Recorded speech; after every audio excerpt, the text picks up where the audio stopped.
live in Guelph, and there was rain, but no thunderstorms in my area. We lose the risk for thunderstorms today across the GTA. We still have the potential for showery gray conditions, but high pressure is moving into place. So the bulk of the rain has now pushed east. Let me show you the high pressure, shall we? Because I'm kind of loving our long range forecast for the first time in a really long time. So here comes high pressure. It clears out our cloud cover. Monday and Tuesday are looking great. I'm not saying they are looking hot, but they're looking great in terms of sunshine. And Chris has been talking a lot about this. By the end of the week, we get a warmer push of air coming in from the southern United States. By Friday, 20 degrees. In the city of Toronto could feel like 23. So if you've been missing humidity, if you haven't been on vacation in a long time and you haven't felt humidity since last summer, this could be it for you this week, the beginning of, I don't want to say summer, but at least the heat and humidity that we all look forward to. Friday as well in Hamilton could be feeling like the mid-20s. So even though it's looking a little chillier for the next couple of days, at least we haven't been dealing with snow. And I'm just showing you this so we feel a little bit better about our forecast. Sure. We should.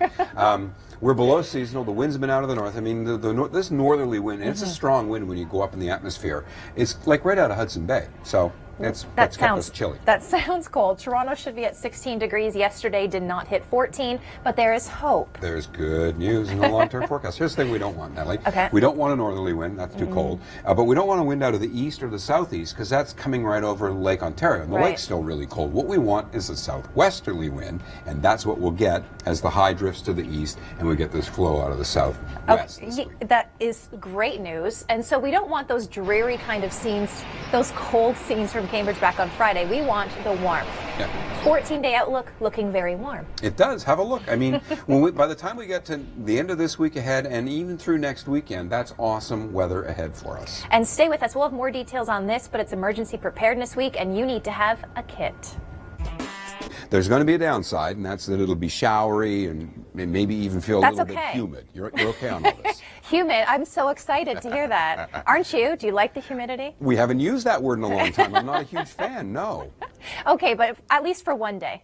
For one day, I can handle it. Let's take a look at a few 7-day forecasts to really illustrate what Chris was talking about with the warming trend. Don't forget, at this time of year, Toronto should be hitting 16 degrees for our daytime highs. We're well below that for most of the week. By the end, we start to bump up, and there's that 20 degrees. It may feel like 23.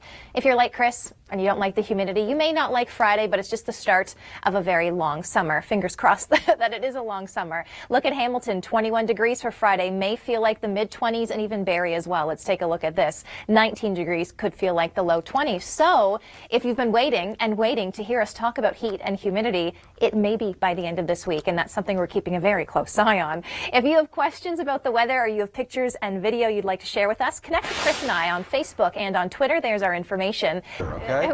The good news is the DVP has reopened as of about 5:45 this morning. Yep. So, and you'll notice that all the potholes are filled, and it'll be nice for the drive tomorrow. Yes, and it's not the greatest day we've ever seen, but it's going to be better than yesterday. The showers have really pushed east. Yeah, and what you will note, and this is a little wind map we put together, that the winds are still really strong. They've swung around to be northwesterly today, and that's the way they'll stay for the next 24 hours. So it keeps us kind of with cool air, but in time, that too will change, and our long-range forecast goes really close to awesome. Because tell us what kind of winds we want again? We want southwesterly winds. Oh, they're the most delicious of the winds. Because take a look at this. Friday in Toronto will feel like the mid-20s when you factor in humidity, and I can't believe we're talking about that now. Hey, well, humidity brings to mind the deadliest creature on Earth. Yes, that's on our website right now. I would not have guessed the deadliest creature on Earth. Go to our website, weathernetwork.com, and have a look at that. Any ideas? You can send them to us on Twitter, too. Yes. Kind of interesting. I found it very interesting, and it's Emergency Preparedness Week. Yeah, remember the ice storm? Remember the ice storm here in the GTA, how terrible that was? How do you prepare your family for an ice storm? Kasia has that report right now. Thunder showers, and Natalie, the only thing we can't seem to fix in all of this is the cool weather on the eastern prairies. Which is really unfortunate, Chris, because I know in around the Winnipeg area, a lot of golf courses have been opening up this weekend. Not the most ideal weather for golf in southern Manitoba. But for people who are doing some traveling across the United States for Monday, quick look at the forecast. Seattle, some rain showers, elsewhere looking sunny. A lot of people like the long range to plan for vacations. If you're heading to Jasper this summer, listen to this.